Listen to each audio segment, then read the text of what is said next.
So basically, the reason for me picking up Docker and Kubernetes was that, Kubernetes in OpenShift, all these are part of, platform as a service, which I think is, if you go into the microservices world and DevOps world, which everyone is talking about, when you are, so basically you're a DBA, when you're a DBA, there are certain limits of things you can do. Maybe you can move on to cloud.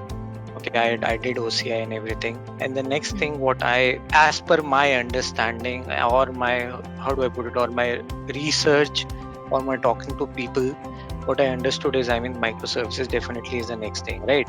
And I'm not a developer, so I cannot develop, I cannot write code as of now. Now I'm trying and able to understand some bits and pieces of YAML, and also writing some of the YAML files as well as I progress through the course. But initially, yes. To answer your question, as after my research and everything, I kind of self-decided that this is the closest which we have to an infrastructure world or platform as a service, which could eventually help me to, understand if I move on to a DevOps role. Everyone is looking forward. You are okay, you know the backend, you are a DBA, you know the backend. But what about the front end? What about the DevOps? What about end-to-end solution and all those things?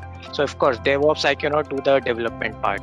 But yeah, from an operational perspective, from a setup perspective, that is what I've done my entire life, building up clusters, whether it is Oracle cluster or working on databases. So it was the most similarity I could find in was in Kubernetes. Building up a cluster, setting up resources, giving access, having networking, having services, and all those things. So that is one of the main reasons I moved on from here to here.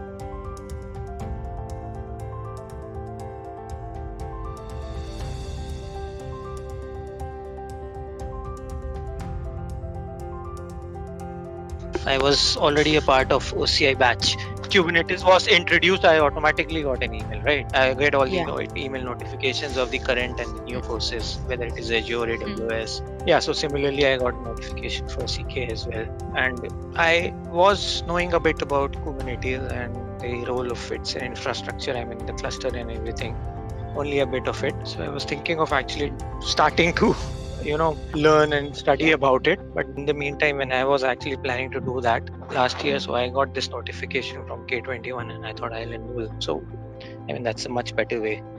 Self-study definitely takes a bit of more time and a bit of more, commitment. Unfortunately, I was planning it, but I was unable to give that at that point in time. But yes, I am an old student, if I may say. I am an old student of K21. Right, I have been part of OCI and then I've been part of other cloud courses as well, Oracle cloud courses. So yes, it has been a great experience, if I may put it that way. The learning, the way everything is delivered, the trainers, the learning modules, the criteria, how you divide your course in 12, 13 modules, so and so forth. When you give the introduction and there, then you have all those supporting lectures, you have all those supporting activity guides and all those things. It's really commendable. It's really good. It's really great.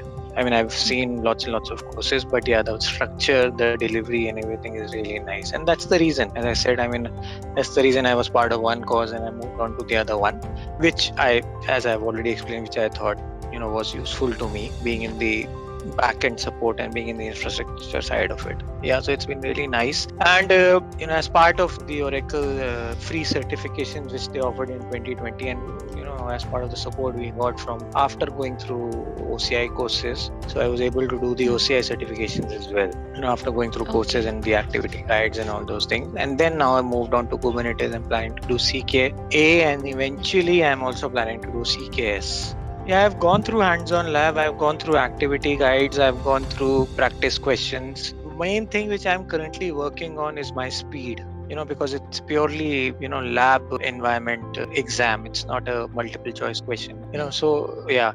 So even if you know things about it, even if you know how to create a pod, how to create deployment, how to do things, this and that, at the end of it, what matters is a bit of speed also. How quickly you can do that, And of course, there are basically two ways of doing a thing. You have those imperative statements, command lines, which you can use, and then you have the YAML files. Yeah, so as and when you use the command lines, then that is okay. But when you have to use a YAML file, of course, you have to look for it in Kubernetes documentation, copy, paste, change it as per the question. So that is what I'm working on a bit.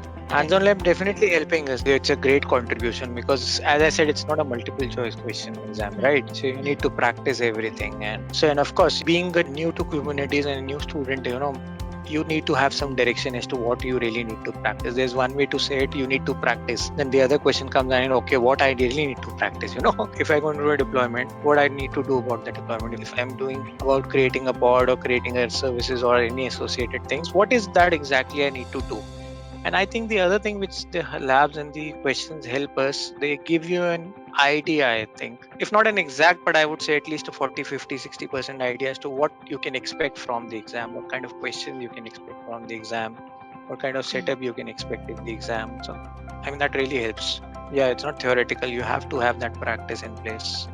See, I'll tell you very frankly, I'm a pure database guy by heart. But over a period of time, let's say in the last 5 years or so, in the organization I've been, things have drastically changed. Say it's DevOps everywhere. You hear about Jenkins or you hear about any other, CI/CD tool. You talk about CI, you talk about CD, DevOps, end-to-end solution, all those things. And as I started off initially, after doing my research, that is Kubernetes and Docker were the closest I could relate to with my line of work, what I've been doing, within infrastructure and all. So I would put it this way: with my limited understanding and knowledge, I think it is really important. And that's why I selected this.